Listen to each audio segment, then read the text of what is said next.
Hello everyone, I welcome you all to I exam भी।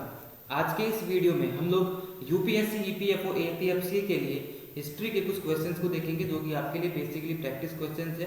अगर आप एग्जाम देने जाते हैं तो ऐसे क्वेश्चंस आपको सॉल्व करने जरूर आने चाहिए। तो बिना कोई देरी किए हुए चलो शुरू करते हैं। सबसे पहला क्वेश्चन जो आपके सामने दिख रहा है, which of the following statements is not correct with reference to the Indian freedom struggle. Indian freedom struggle के संबंध में इन चारों में से कौन सा स्टेटमेंट या कथन सही नहीं है आपको बताना है। चलिए समझते हैं एक एक करके कि ये स्टेटमेंट्स क्या दिए गए हैं और आपको इन स्टेटमेंट्स के बारे में क्या क्या पता रहना चाहिए। सबसे पहला statement option number A, the Rowlatt Act aroused a wave popular indignation and led to the Jallianwala Bagh massacre. Rowlatt Act जो पास किया गया था ब्रिटिश गवर्नमेंट के द्वारा भारत की, उसने लीड किया कहीं ना कहीं जलियांवाला बाग हत्याकांड को। ऐसी बात यह कर रहा है। क्या यह सही स्टेटमेंट है? बिल्कुल, ये एक सही स्टेटमेंट है, इसलिए इस क्वेश्चन का आंसर नहीं होने वाला है। देखिए, रॉलेट एक्ट ब्रिटिश गवर्नमेंट जो थी इंडिया की, उसके द्वारा पास किया गया एक्ट था। इसका ओरिजिनल नेम या बेसिकली जो इसका रियल नेम था वो आपसे कभी ना कभी एग्जाम में पूछ सकते हैं। तो इसका बेसिक या रियल नेम क्या था? द एनार्कियल। मैं यहाँ पर लिख देता हूँ, आप लोग इसको नोट कर सकते हैं। द एनार्कियल एंड रिवोल्यूशनरी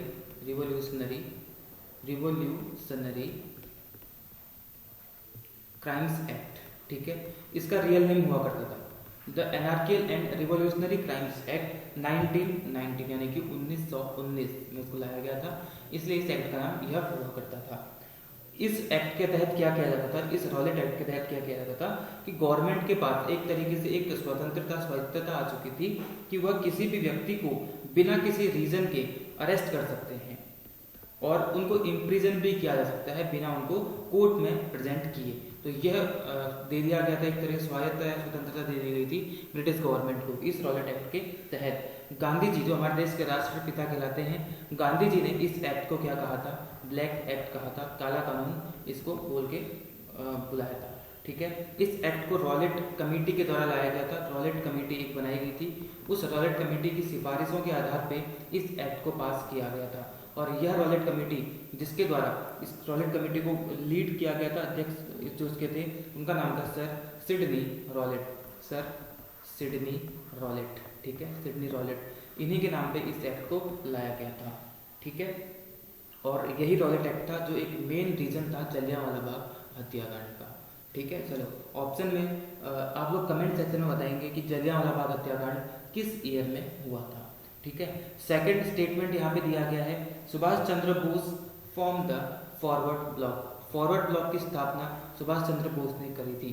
बिल्कुल, यह स्टेटमेंट भी बिल्कुल सही है, इसलिए इस क्वेश्चन का आंसर ऑप्शन बी भी नहीं होने वाला है। चलिए समझते हैं इसके बारे में। All India AIFB, all India forward block एक लेफ्ट विंग की, ठीक है, लेफ्ट विंग में शॉर्ट में लिख देता हूँ यहाँ पे, एक left wing nationalist political party हुआ करती थी। ठीक है, नेशनलिस्ट पॉलिटिकल पार्टी हुआ करती थी जिसको कि सुभाष चंद्र बोस के द्वारा ही इसको फाउंड किया गया था, इसको स्टैब्लिश किया गया था। कहाँ पे स्टैब्लिश किया गया था आपको ये भी बता देना चाहिए। तो वेस्ट बंगाल में इसको स्टैब्लिश किया गया था 1939 में। AIFB यानी कि ऑल इंडिया फॉरवर्ड ब्लॉक, ये एक left wing nationalist political party हुआ करती थी जिसको वेस्ट बंगाल में 1939 में सुभाष चंद्र बोस के द्वारा इसकी स्थापना की गई थी। ठीक है, all India conference of forward block held in Nagpur, जो ये फॉरवर्ड ब्लॉक था इसकी ऑल इंडिया कॉन्फ्रेंस कहाँ पे हुई थी? 1940 में नागपुर में हुई थी। नागपुर कहाँ पे है? महाराष्ट्र में। और नागपुर फेमस किस लिए है? संतरों के लिए फेमस होता है।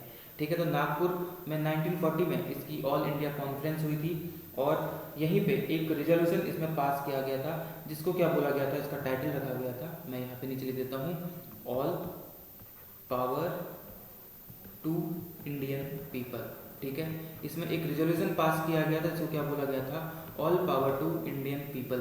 कहाँ पे? नागपुर में 1940 में ये कॉन्फ्रेंस हुई थी जहाँ पे इस रिजोल्यूशन को पास किया गया था। उसके बाद अगला ऑप्शन सी है statement, Bhagat Singh was one of the founders of Hindustan Republican socialist association. Bhagat Singh Hindustan Republican socialist association के एक फाउंडर हुआ करते थे, ये आपसे पूछ रहे हैं। तो बिल्कुल ऑप्शन नंबर सी भी इसका सही स्टेटमेंट है, भगत सिंह इसके फाउंडर हुआ करते थे। देखिए, एक एसोसिएशन था जिसका नाम क्या हुआ करता था? HRA, Hindustan Republican association. यही बाद में क्या बना, हिंदुस्तान रिपब्लिकन सोशलिस्ट एसोसिएशन बना। जो हिंदुस्तान रिपब्लिकन एसोसिएशन था, इसके फाउंडर्स कौन कौन हुआ करते थे? इसके फाउंडर थे राम प्रसाद बिस्मिल, उसके अलावा सचिंद्र नाथ बख्शी, उसके अलावा थे सचिंद्र नाथ सान्याल SS, और उसके अलावा थे जोगेश चंद्र चटर्जी JCC। ये चार हुआ करते थे इसके फाउंडर, इसके HRA यानी कि हिंदुस्तान रिपब्लिकन एसोसिएशन, इसके फाउंडर हुआ करते थे। लेकिन यही बाद में क्या बना, हिंदुस्तान रिपब्लिकन सोशलिस्ट एसोसिएशन बना, क्योंकि जो वहाँ पे कॉलोनियल एरा हमारा चल रहा था, कॉलोनियल रूल चल रहा था, उसके खिलाफ काफ़ी सारे मूवमेंट हो रहे थे। उन मूवमेंट्स ने ही कहीं ना कहीं लीड किया एक सोशलिज्म की भावना पैदा करने की, और इसमें महत्वपूर्ण योगदान किसका रहा था? भगत सिंह का रहा था। तो भगत सिंह के नेतृत्व में ही स्थापना की गई थी किसकी? हिंदुस्तान रिपब्लिकन सोशलिस्ट एसोसिएशन की। ठीक है, तो स्टेटमेंट नंबर C भी बिल्कुल सही है। तो यहाँ पे पूछा गया था आपसे कौन सा स्टेटमेंट इसमें गलत है, तो कौन सा स्टेटमेंट गलत हो जाएगा? Option number D। In 1931 the Congress session at Karachi opposed Gandhi Irwin pact. 1931 के कांग्रेस सेशन में कराची, जो कि कराची में हुआ था, उसमें गांधी इरविन पैक्ट को अपोज किया गया था। ऐसा बिल्कुल भी नहीं है। देखिए हुआ क्या था, मैं आपको बताता हूँ। यहाँ पे कराची रेजोल्यूशन पास किया गया। देखिए 1930 में या 1931 में कराची सेशन हुआ था किसका? कांग्रेस का। कांग्रेस का कौन सा सेशन किया गया था? कराची सेशन 1931 में, और यहाँ पे कराची रेजोल्यूशन को पास किया गया था। यह कराची सेशन मेनली 3 पॉइंट्स के फलस्वरूप, 3 चीज़ों के फलस्वरूप यहाँ पे सेशन किया गया था। वह 3 पॉइंट्स और 3 इश्यूज क्या क्या थे? सबसे पहला था कि सॉल्ट सत्याग्रह यानी कि नमक सत्याग्रह की वजह से गांधी जी को जेल में डाला गया था, और उसी टाइम उनको रिलीज किया गया था, जेल से रिलीज किया गया था। इसीलिए इसको यहाँ पे एक तरीके से कराची सेशन किया गया था। उसके बाद कुछ ही समय पहले, इसके स्टार्ट होने कुछ ही समय पहले गांधी इरविन पैक्ट कॉन्क्लूड हुआ था। गांधी इरविन पैक्ट जो कॉन्क्लूड हुआ था, इसमें मेन शर्त ही यह थी कि यहाँ पे जो सिविल डिसोबीडियंस मूवमेंट, जो एक सविनय अवज्ञा आंदोलन चल रहा था, उसको खत्म किया जाएगा। यही बात गांधी इरविन पैक्ट में की गई थी, और यही कहाँ पे हुआ था डिस्कस। ये एक मेन थीम थी किसकी? 1931 के कराची सेशन की। उसके अलावा the British government had executed Bhagat Singh, Sukhdev and Rajguru. Bhagat Singh, Sukhdev और राजगुरु को एग्जीक्यूट कर दिया गया था किसके द्वारा? फांसी की सजा दे दी गई थी ब्रिटिश गवर्नमेंट के द्वारा। ठीक है, और फांसी की सजा 23 मार्च को हुई थी, इसलिए हम लोगों ने 23 मार्च को क्या मनाया था? शहीद दिवस मनाया था। तो यह तीनों के तीनों चीज़ें यहाँ पे थी। इसीलिए 1931 का कांग्रेस सेशन है at Karachi opposed Gandhi impact, ये बिल्कुल भी सही स्टेटमेंट नहीं है, बल्कि यह बात गांधी इम्पैक्ट के होने के बावजूद ही यह सेशन यहाँ पे हुआ था। तो यहाँ पे अपोज इसको नहीं किया गया था। ऑप्शन नंबर डी बिल्कुल गलत स्टेटमेंट है, इसलिए इस क्वेश्चन का आंसर ऑप्शन नंबर डी हो जाएगा। चलिए हम आगे बढ़ते हैं अगले क्वेश्चन की तरफ। तो देखते हैं अगला क्वेश्चन क्या है। Which of the following provision was not included in the Nehru report. Nehru report लाई गई थी, आपको बताना है कि नेहरू रिपोर्ट में इनमें से कौन सा प्रोविजन नहीं था। मैं आपको बताता हूँ नेहरू रिपोर्ट के बारे में कुछ फैक्ट्स, उनमें से जो भी उसमें उपस्थित नहीं होगा वही इस क्वेश्चन का आंसर हो जाएगा। देखिए नेहरू रिपोर्ट 10 अगस्त 10 अगस्त 1928 को लाई गई थी या दी गई थी नेहरू रिपोर्ट। इसके कुछ प्रमुख पॉइंट्स थे, मैं आपको बता देता हूँ। सबसे पहला जो पॉइंट था, डोमिनियन स्टेटस था। नेहरू रिपोर्ट में बात की गई थी कि भारत को एक डोमिनियन स्टेटस का दर्जा देना चाहिए, यानी कि भारत को एक डोमिनियन स्टेट बना देना चाहिए। डोमिनियन स्टेट का मतलब होता है कि वह राज्य या वह देश, वहाँ पे सरकार तो अपनी चलेगी, लेकिन वो कहीं ना कहीं उसके ऊपर भी एक सुप्रीम पावर रहेगी, जो कि ब्रिटिश पावर रहने वाली थी। ऐसा स्टेटस देने की बात इस नेहरू रिपोर्ट में की जा रही थी। तो बिल्कुल सही है यह point, India must be given dominion status. तो यह बात नेहरू रिपोर्ट में शामिल थी। तो इस क्वेश्चन का आंसर यह नहीं होने वाला है। दूसरी चीज़ क्या थी, इस नेहरू रिपोर्ट में बात की गई थी कि जो 19 फंडामेंटल राइट्स हैं, जिसमें कि एक राइट है right to vote for men and women above 21 years of age. ठीक है, जितने भी मेन और वुमेन है उन सभी को वोट का मत देने का अधिकार होना चाहिए, 21 साल से ऊपर के जो भी हैं। तो यह सेकंड पॉइंट था जो कि यहाँ पे नेहरू रिपोर्ट में बात की गई थी। थर्ड पॉइंट क्या था, no separate electorates for any community, किसी भी कम्युनिटी के लिए कोई भी अलग से इलेक्टोरेट वहाँ पे नहीं बनाया जाएगा। तो यह बात भी यहाँ पे की गई थी। तो सेकंड जो थर्ड वाला पॉइंट है ये भी इस रिपोर्ट की बात है। जो बी पॉइंट है, the governor general must be only the constitutional head, जो गवर्नर जनरल हुआ करता था वह केवल और केवल एक संवैधानिक हेड होना चाहिए। यह बात भी नेहरू रिपोर्ट में की गई थी। लेकिन जो यहाँ पे फोर्थ पॉइंट है डायरकी के बारे में, diarchy should be introduced both at the centre as well as provinces, diarchy को सेंटर और प्रोविंस दोनों पे इंट्रोड्यूस किया जाना चाहिए। यह बात नेहरू रिपोर्ट में बिल्कुल भी नहीं की गई थी। तो इस क्वेश्चन का आंसर क्या हो जाएगा, ऑप्शन नंबर डी, क्योंकि इसमें पूछ रहे हैं कि कौन सी बात यहाँ पे इंक्लूडेड नहीं थी, तो ऑप्शन नंबर डी वाली बात इस नेहरू रिपोर्ट में इंक्लूडेड नहीं थी, जो कि 1928 में लाई गई थी। मैंने आपको बताया था कि यहाँ पे डोमिनियन स्टेटस की बात की गई थी। उसी टाइम पे जो भी कांग्रेस के युवा कार्यकर्ता हुआ करते थे वो लोग बिल्कुल भी नहीं चाहते थे कि हमारे देश को एक डोमिनियन स्टेटस दिया जाए। जैसे कि उस टाइम पे कौन थे, जवाहरलाल नेहरू थे, सुभाष चंद्र बोस थे, जो पूरे के पूरे कंप्लीट फ्रीडम हम चाहते थे, कंप्लीट इंडिपेंडेंस चाहते थे, डोमिनियन स्टेटस हमारे देश के लिए नहीं चाहते थे। इसी चीज़ की वजह से मोतीलाल नेहरू और जवाहरलाल नेहरू के बीच में थोड़ा सा विवाद उत्पन्न हो गया था। ठीक है, तो डोमिनियन स्टेटस मोतीलाल नेहरू चाहते थे लेकिन जवाहरलाल नेहरू नहीं चाहते थे, वह कंप्लीट फ्रीडम हमारे देश के लिए चाहते थे। इसका आंसर क्या हो जाएगा, ऑप्शन नंबर डी हो जाएगा। ठीक है, चलिए आगे बढ़ते हैं अगले क्वेश्चन की तरफ। अगला क्वेश्चन देखने से पहले मैं आपको बता देता हूँ, यूपीएससी, ईपीएफओ, एपीएफसी और ईओ और एओ इन दोनों के लिए हमारा ऑनलाइन कोर्स आपको हमारी वेबसाइट iexambit.com पे जाकर के मिल जाएगा।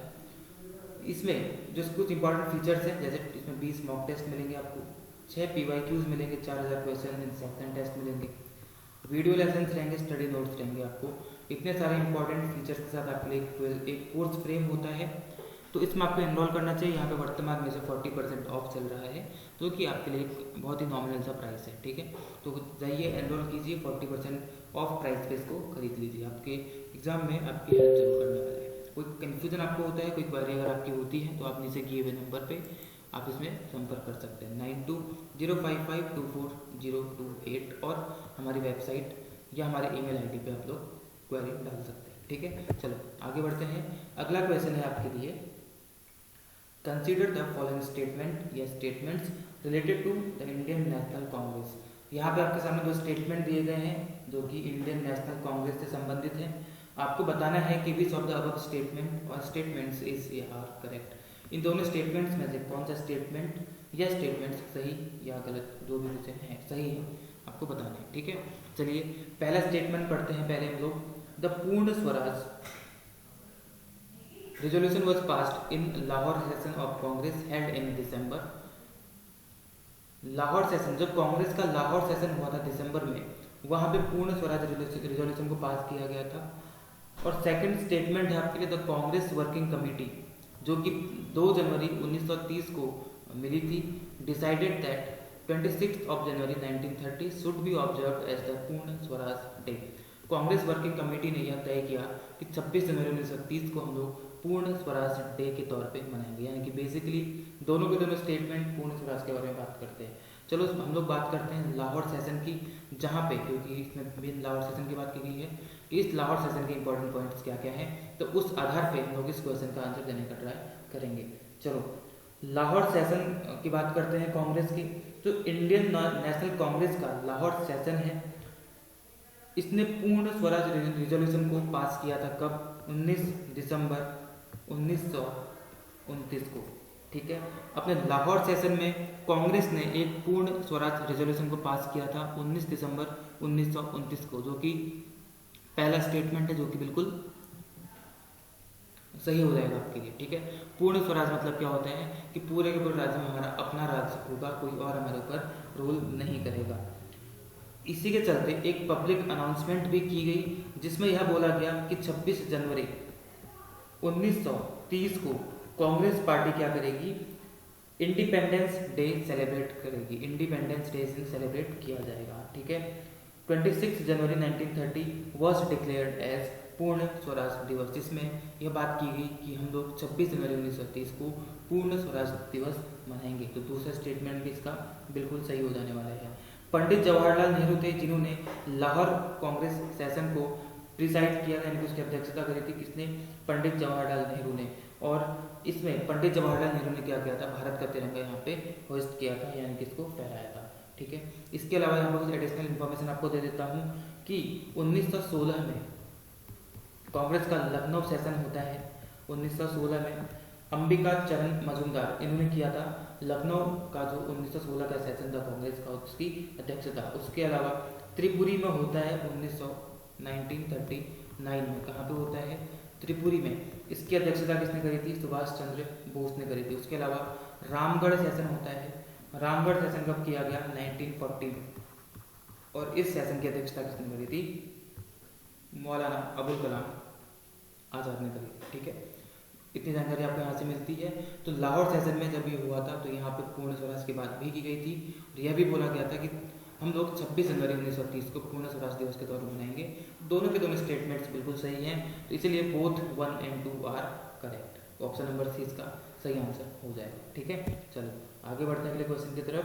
What was another name of pledge of Indian independence. Again Purna Swaraj की बात यहाँ पे की जा रही है, पूर्ण स्वराज से रिलेटेड यह क्वेश्चन है कि प्लेज ऑफ इंडियन इंडिपेंडेंस का दूसरा नाम इनमें से क्या है, declaration of independence, declaration of constitution, declaration of constituent assembly, या नन ऑफ द अबव।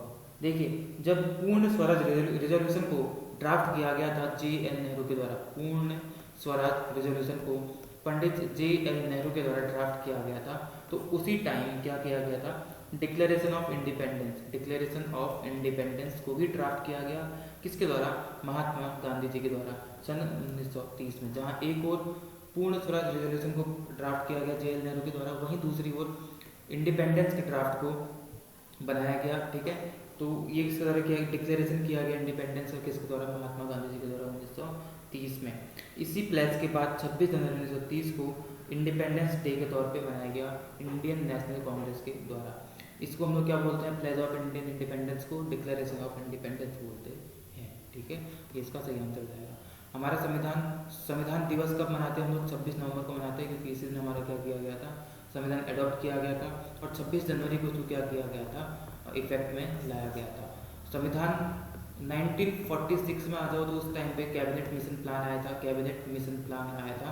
इस कैबिनेट मिशन प्लान ने एक असेंबली बनाई, जिसको क्या बोलते हैं, कॉन्स्टिट्यूएंट असेंबली बोलते हैं, जिसको ये ड्यूटी दी गई कि ये लोग हमारे देश का संविधान तय करेंगे या बनाएंगे। इस कॉन्स्टिट्यूएंट असेंबली की पहली मीटिंग होती है कब, 9 दिसंबर 1946 को होती है, जिसके प्रोविजनल प्रेसिडेंट या प्रोविजनल अध्यक्ष कौन बनाए जाते हैं, डॉक्टर सचिदानंद सिन्हा बनाए जाते हैं। उसके 2 दिन बाद 11 दिसंबर 1946 को इसकी दूसरी मीटिंग होती है, जहाँ पे परमानेंट हेड हमें मिल जाते हैं, उनका नाम था डॉक्टर राजेंद्र प्रसाद। यही हमारे देश के बाद में पहले राष्ट्रपति भी बनते हैं, डॉक्टर राजेंद्र प्रसाद। डॉक्टर राजेंद्र प्रसाद की अध्यक्षता में इस कॉन्स्टिट्यूएंट असेंबली के द्वारा 13 कमिटीज बनाई गई। उन 13 कमिटीज में से एक कमेटी थी जिसका नाम था ड्राफ्टिंग कमेटी। ठीक है, अब मैंने ड्राफ्टिंग कमेटी की बात क्यों करी 13 कमिटीज में से, क्योंकि यही ड्राफ्टिंग कमेटी थी जिसने हमारे देश का संविधान बनाया था। इस ड्राफ्टिंग कमेटी के अध्यक्ष कौन हुए, डॉक्टर भीमराव अंबेडकर हुए, BR अम्बेडकर हुए। इसलिए BR अम्बेडकर को बोला जाता है संविधान निर्माता। ठीक है, तो इस ड्राफ्टिंग कमेटी ने संविधान बनाया और उसके बाद हमारा संविधान 26 नवंबर को तैयार हुआ। हम लोग मनाते हैं उसको संविधान दिवस के तौर पे, और 26 जनवरी को हम लोग ने इसको इफेक्ट में लाया था। तो इसका सही आंसर क्या हो जाएगा आपका, ऑप्शन नंबर ए। और इतनी सारी जानकारी आपको यहाँ से एक्स्ट्रा मिलती है। चलो आगे बढ़ते हैं। अगला क्वेश्चन है आपके लिए, consider the following statements regarding Poona pact. Poona pact जो कि 1932 में हुआ था, तो उससे संबंधित 2 स्टेटमेंट्स आपके सामने हैं। आपको इनको कंसीडर करना और आपको बताना है कि इनमें से कौन सा सही है। ठीक है, select the correct answer from the codes given below, कि इनमें से कौन से स्टेटमेंट सही है आपको बताना है। It refers to an agreement between Baba Saheb Ambedkar and Mahatma Gandhi signed on 24 September 1932 at Yerwada central jail in Pune, जो कि महाराष्ट्र में है। पहला स्टेटमेंट बोलता है कि पूना पैक्ट संबंधित है बाबा साहेब अम्बेडकर और महात्मा गांधी से, जिनके बीच में एग्रीमेंट हुआ था 24 सितंबर 1932 को पुणे में, जो कि अब महाराष्ट्र में है। क्या यह स्टेटमेंट बिल्कुल सही है? हाँ, स्टेटमेंट नंबर 1 बिल्कुल सही है। यह एग्रीमेंट BR अम्बेडकर और महात्मा गांधी के बीच में 24 सितंबर 1932 को हुआ था। ठीक है, और इसके बारे में क्या है, देखिए महात्मा गांधी जी फास्ट पे थे, केरोड़ा जेल में उन्होंने फास्ट रखा था, फास्ट अनटू डेथ किया हुआ था। तो इस फास्ट अनटू डेथ को ख़त्म किया गया था इस एग्रीमेंट के तहत में, ठीक है। तो आमरण अनशन था, इसके तहत, इस पैक्ट के तहत के बाद ही उन्होंने अपने अनशन को खत्म किया था। अब बात आती है कि उन्होंने ये अनशन क्यों किया था।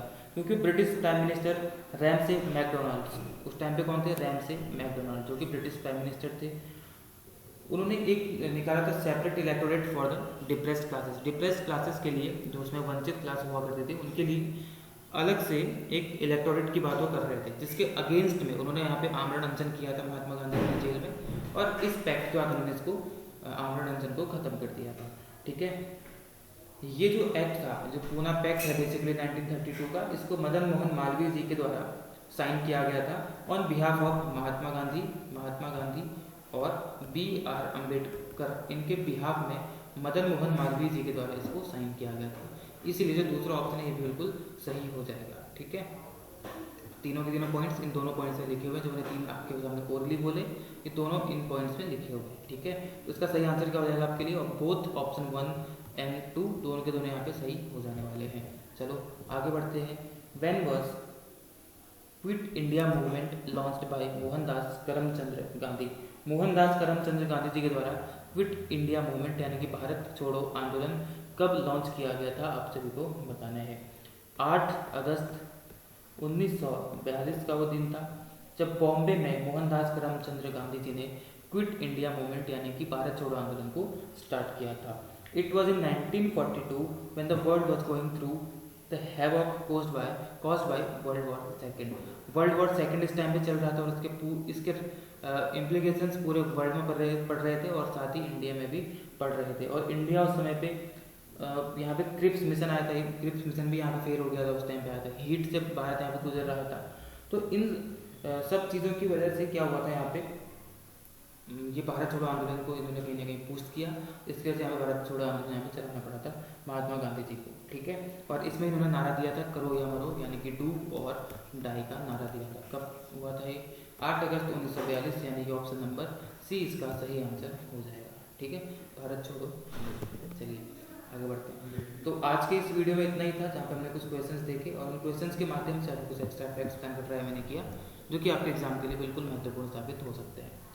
तो फिर मिलेंगे आपसे नेक्स्ट वीडियो, जहाँ पे अगेन आपसे मैं कुछ क्वेश्चंस ऐसे ही डिस्कस करूँगा। Thank you.